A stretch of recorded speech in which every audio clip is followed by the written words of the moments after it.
کرنا یہ بھی ہلاکت میں ڈالنے کی، مطلب یہ ہے کہ ایک بندہ دے رہا ہے جہاد، اللہ تعالیٰ نے حکم دے دیا،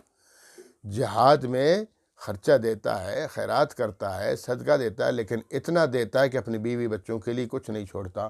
تو یہ بھی صحیح نہیں ہے، یہ بھی اپنے آپ کو ہلاکت میں ڈالنے کے مترادف ہے۔ خود رسول اعظم صلی اللہ علیہ وسلم کو حکم ہے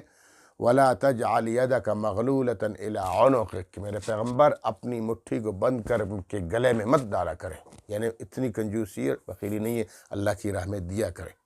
یہ حکم ہے ان کو، مطلب بتایا سب کو جا رہا ہے۔ اور وَلَا تَبْسُطْهَا كُلَّ الْبَسْطِ، ایسے ہاتھ کھلے بھی مت چھوڑیں کہ بالکل سب کچھ دے دے، فَتَقْعُدَ مَلُومًا مَحْسُورًا، پھر بعد میں اب پریشان ہو کے بیٹھ جائیں۔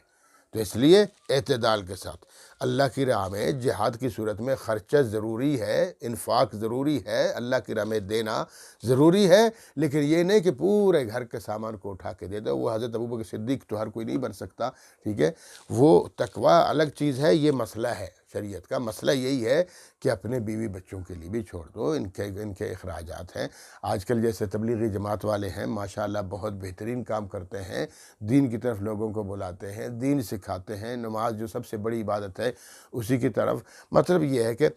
ترغیب ہے، پھر خوف الہی ہے، وہاں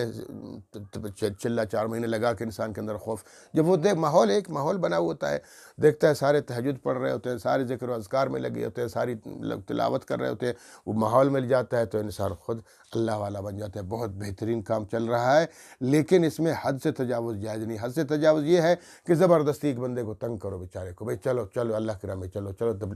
تبلیغ کے لیے چلو، چلو 4 مہینے لگوا لو، اور اس بیچارے کے پاس پیسے نہیں ہیں، تھوڑے سے پیسے ہیں، وہ بس تم اللہ پہ توکل کرو، اٹھو اٹھو وہ پیسے تمہارے پاس، بھائی جو اللہ پہ توکل کر، کیسے توکل؟ تو یہ نہیں ہے، توکل یہ ہے کہ وہ پیسے بیوی کو دے دو، بچوں کو دے دو، اب اٹھو نا، جاؤ۔ یہ عجیب توکل ہے کہ پیسے سارے اسی کے جیب میں ہیں، وہ جا رہا ہے، تو توکل تو نہیں ہوا۔ توکل یہ ہے کہ وہ پیسے بیوی بچوں کو دو، اب جاؤ نا توکل کر کے۔ تو لہٰذا اس طرح بھی نہیں کرنا چاہیے کہ بیوی بچوں کو مفلس، کنگال، بھوکے ننگے چھوڑ کے خود چلے جاؤ تبلیغ پر، ایسا نہیں کرنا چاہیے، اور اس طرح زبردستی بھی نہیں کرنی چاہیے۔ ہاں یہ ضروری ہے کہ پورے گھر میں بہت سارے افراد ہیں، کام کاج کر رہے ہیں، ان میں سے 1-2 بے شک چلے جائیں، اچھی بات ہے، لیکن جہاں کوئی نہیں ہے، ایک بندہ ہے، تو اس کو تنگ نہ کیا جائے، جب اللہ اس کو موقع دے دے گا اس کو بھی نکل جانا چاہیے۔ تو یہی حالت ہے جہاد کی بھی، جہاد کی صورت میں بھی پورا مکمل طور پر اپنا سارا مال اٹھا کے دے دو، اور پھر پیچھے کچھ نہیں ہے کھانے پینے کے لیے، بیوی بچے بھوکے پیاسے ہیں، تو اس لیے فرمایا کہ یہ دوسرے نمبر پر اس طرح بھی نہ کرو کہ یعنی بے شک دین ہے، یہ تو دینا،